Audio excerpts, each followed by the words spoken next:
अस्सलाम वालेकुम friends, welcome back to my channel. आज हम इंग्लिश सेमेस्टर 3 जेनरिक बीएसएन का नेक्स्ट चैप्टर पढ़ेंगे, that is reading and summarising. Last chapter में हमने एप्लीकेशन राइटिंग के ऊपर बात की थी कि एप्लीकेशन कैसे लिखी जाती है। इस चैप्टर में हम बेसिकली रीडिंग कैसे करते हैं और एक चीज़ को जो भी हमने रीड किया है फिर उसको समराइज़ कैसे करते हैं, इन दो चीज़ों के ऊपर बात करेंगे। सबसे पहले हमें बताया गया है कि समरी क्या है। तो summary is a brief overview of an entire discussion और आर्गुमेंट। आपने जो है पूरा एक चैप्टर पढ़ लिया, एक कहानी पढ़ी या फिर एक पूरा जो है सब्जेक्ट पढ़ लिया या फिर एक कोई भी किसी की तकरीर सुन ली, वटेवर जो भी एक लंबी चौड़ी चीज़ थी, ठीक है।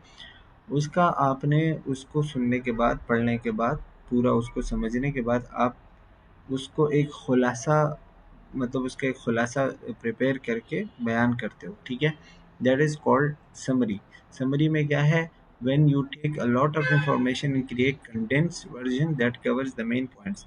आपने उससे बहुत सारी चीज़ें, इंफॉर्मेशन, मेन पॉइंट्स ली, ठीक है, और उसको कंडेंस किया, यानी एक जगह जमा किया, और उन्हीं कंडेंस वर्जन को, यानी एक बहुत लंबी चौड़ी चीज़ का आपने एक शॉर्ट वर्जन बनाया। इसको हम क्या कहते हैं, इसको हम कहते हैं समरी। अच्छा, it is a very simple and easy to understand and doesn't contain any idioms, metaphors, saying and complicated English style।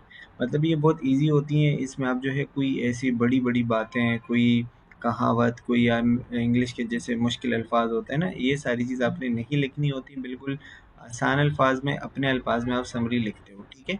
अच्छा, फिर इसके लिखने का मकसद क्या होता है कि ये जो है, इट हेल्प्स टू जज the understanding of an individual about the given passage. इससे ये होता है कि आपने जो पढ़ा या लिखा या जो सुना, ठीक है, या जो रीड किया, उससे आपको चीज़ कितनी समझ आई है। तो जब आप समरी बयान करते हो तो आपको पता चलेगा कि आपको किस तरह समझ आई या क्या चीज़ समझ आई है, ठीक है। तो उस बेस पे आप उसकी एक समरी बयान कर सकते हो। इसी तरह helps to build the comprehending capability. एक चीज़ को स्टूडेंट्स को बेसिकली समझने में हेल्प करती है। जब आप एक चीज़ पढ़ते हो फिर आप उसकी समरी प्रिपेयर करते हो, बयान करते हो, लिखते हो, तो इससे आपको उस चीज़ को समझने में हेल्प हो जाती है। क्योंकि आप एक चीज़ को समझोगे तो फिर उसका समरी बना सकते हो ना, ऐसे तो नहीं बना सकते हो। तो ये आपको कंप्रहेंड, यानी एक चीज़ को समझने में और उसकी मीनिंग समझने में हेल्प करती है। It helps curate the essential components from the passage. इससे ये होता है कि आप जो है जो जो इम्पोर्टेंट चीज़ें होती हैं एक पैसेज से, एक पैराग्राफ से, किसी भी चैप्टर से, वो इम्पोर्टेंट पॉइंट्स आप उससे अलग कर सकते हो जब आप एक समरी बना सकते हैं, ठीक है। और फिर उसको जब आप इम्पोर्टेंट पॉइंट, मतलब जो जो चीज़ें जो है वो आप अलग करते हो, तो ये आपको आसान होती हैं और आप इसको आसानी के साथ मेमोराइज़ कर सकते हैं या फिर उसको एक मेमोरी बना सकते हैं, याद रख सकते हैं। अब इसका जो है फ्रेमवर्क, यानी इसका तरीक़ाकार क्या होगा। Before summary, writing a summary, one must ask themselves the following question. कि आप ये क्यों, मतलब कुछ चीज़ें जो आपको पहले याद रखनी है या फिर कोई सवाल जो आपसे पूछने हैं। जैसे फॉर एग्जांपल, सवाल तो आप अपने आप से क्या पूछोगे, लेकिन इसका मतलब ये है कि जो जो चीज़ आपने जो पहले से देखनी है। व्हाट इज़ और the main ideas given in the passage. यानी जो पैसेज जो हमने पढ़ा या जो हम जिस चीज़ की समरी लिखने जा रहे हैं, उसमें मेन आइडिया क्या है, यानी वो किस चीज़ के बारे में बात कर रहे हैं, ठीक है।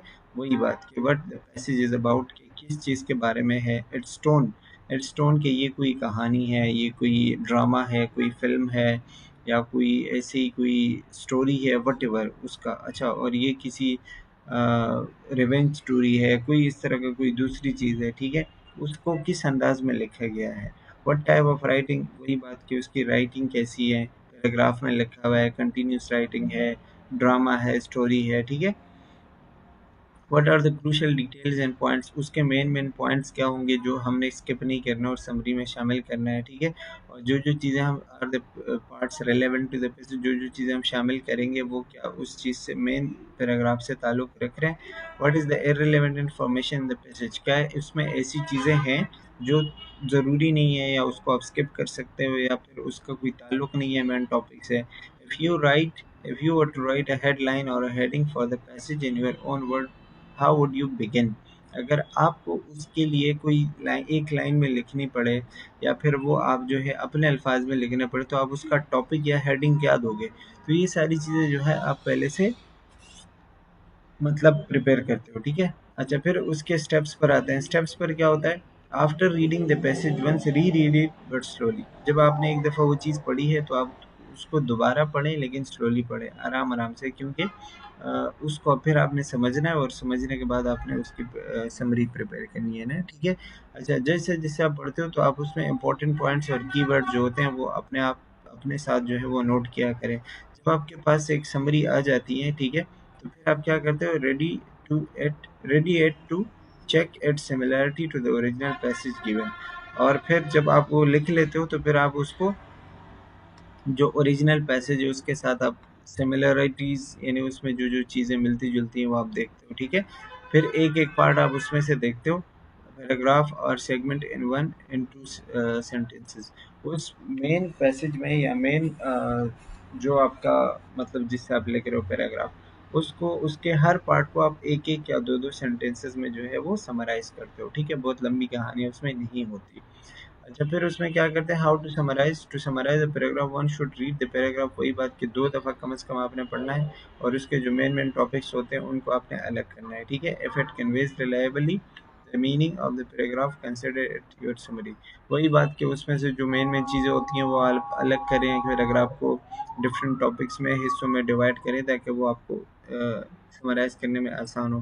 फिर आप उसके अंदर जो भी इम्पोर्टेंट और क्रूशियल डिस्टिंक्शंस, यानी कि मोस्ट इम्पॉर्टेंट चीज़ें जो होती हैं, कंट्रास्ट, जो चीज़ें नोट करनी है, जो आपने जो है वो कभी भी स्किप नहीं करनी, उसको आप अंडरलाइन करें या उसको हाईलाइट करें, ठीक है। Which form the framework of the paragraph, जिसकी वजह से मतलब वो मेन कहानी चल रही है, ठीक है। और उसमें फिर जो है आप उसको समराइज करें, क्योंकि वो आपकी समरी में हेल्प करेंगे। तो उन चीज़ों को अंडरलाइन करना या हाईलाइट करना बहुत ज़्यादा ज़रूरी होता है। In the last important idea but not least is writing your own summarizing sentence which make use of those key phrases or distinction। वही बात कि इसमें जब आप लास्ट में लिखोगे तो समरी आप अपने अल्फाज में लिखोगे, वो पैराग्राफ वाले अल्फाज यूज़ नहीं करोगे, आसान अल्फाज में लिखोगे, ठीक है।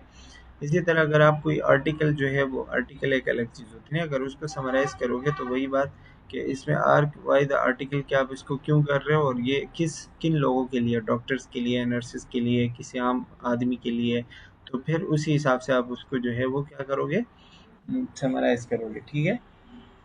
कंसिडर द ऑथर्स बैकग्राउंड,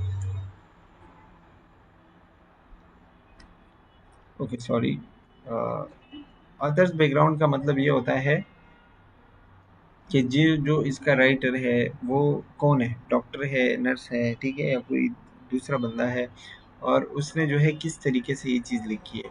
फिर उसके ओपनिंग और क्लोजिंग, जिस सेंटेंस से वो ओपन हुआ है, जिससे क्लोज हुआ है, उन सेंटेंसेस को आप देखोगे, कंपेयर करोगे कि वो किस तरीके से हैं, ठीक है। फिर आप उस पूरे आर्टिकल को पढ़ोगे, लेकिन एक दफ़ा नहीं, एक से ज़्यादा पढ़ोगे, ठीक है, अगर नीड है तो। और फिर उसकी जो है आप वही बात इम्पोर्टेंट जो ये रिपीटेड और इम्पोर्टेंट कंपोनेंट्स और वर्ड जो होंगे उसको आप नोट करोगे और उसके बाद जो है मतलब आप उसकी समरी लिखोगे, ठीक है। फिर उसमें क्या है, distinguish the author's main idea from details which support idea और रिपीटिशंस। जो मेन आइडिया होता है उनको आप थोड़ा सा अलग करेंगे, जो जो चीज़ें एक जैसी होती हैं उनको आप अलग करें, जो अलग होती हैं मतलब जो जो टॉपिक्स जो एक दूसरे के साथ मिलते हैं उनको आप एक साइड पे रखें, जो नहीं मिलते हो आप दूसरे साइड पे रखें, ठीक है, यानी अलग अलग करें। और फिर आप उनकी जो है वो समरी अपने अल्फाज में लिखेंगे, ठीक है, जो कि आपके मेन आइडिया और उसी मेन आर्टिकल को सपोर्ट करे। अच्छा, फिर पेशेंट की अगर हम कभी समरी लिखनी पड़े, क्योंकि एजनर्स हमें यही काम करना होता है कि पेशेंट की समरी जो है वो लिखनी पड़ती है, तो आप उसको दो हिस्सों में कर सकते हो, log of all medications and यानी कि एक तो उसके सारे मेडिकेशन जो वो यूज़ करता आ रहा है या वो कर रहा है, ठीक है। और दूसरी जो चीज़ होगी वो past and present medical condition की, उसको अभी क्या मसला है या पहले कोई मसला था जिसकी वजह से ये बीमारी वगैरह बनी है, ठीक है। तो उसमें आप क्या करोगे, उसमें आप जो है बहुत सारी चीज़ें इंक्लूड करोगे, जैसे फॉर एग्जांपल उसका contact information, pharmacy, therapist, dentist, जितनी भी वो उसके पास इंफॉर्मेशन होंगे, अभी वो उसको क्या करंट डायग्नोस क्या मसला है, उसकी मेडिकेशंस कौन सी चल रही है, क्या क्या डोज चल रहा है, ठीक है। वो ओवर द काउंटर यानी खुद से जो लोग ड्रग्स लेते हैं मतलब दवाइयाँ, ठीक है, कोई हर्बल वगैरह अगर चीज़ यूज़ कर रहे हैं तो वो, कोई मेडिकेशन से अगर इससे एलर्जी है, किसी फूड से एलर्जी है, किसी एनवायरनमेंट से एलर्जी है, तो वो सारी चीज़ें आप नोट करोगे। इसी तरह अगर उसको कोई ट्रीटमेंट चल रहा है या कोई हेल्थ इशू है वो मतलब नोट करना, अपनी समरी में शामिल करना, लैब रिजल्ट जो होते हैं, ब्लड प्रेशर, कोलेस्ट्रॉल के मसले, वो सारी चीज़ें आपने नोट करनी है। पास्ट मेडिकल इश्यूज या सर्जरीज या फिर फैमिली मेडिकल हिस्ट्री, ठीक है, ये सारी चीज़ें आपने नोट करनी है और अपनी समरी में जो है वो शामिल करनी है, ठीक है। अब एक गुड समरी के कैरेक्टरिस्टिक्स क्या होते हैं? Can be understood without the reference to the original text. जब आप एक अच्छी समरी लिखते हो तो उसकी ये क्वालिटी होती है कि ओरिजिनल चीज़ पढ़े बगैर भी आपको यानी सामने वाले को वो चीज़ समझ आ जाती है जब आप एक अच्छी समरी लिखते हो, ठीक है। अच्छा, फिर इसी तरह उसमें इंपॉर्टेंट आइडियाज़ और इन्फॉर्मेशन होते हैं जो आपने टेक्स्ट से लिए हैं,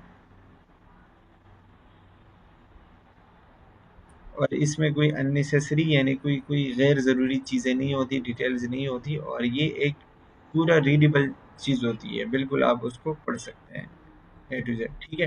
सो that's all about reading and summary. I hope you got it. Thank you for watching. Take care. Bye bye.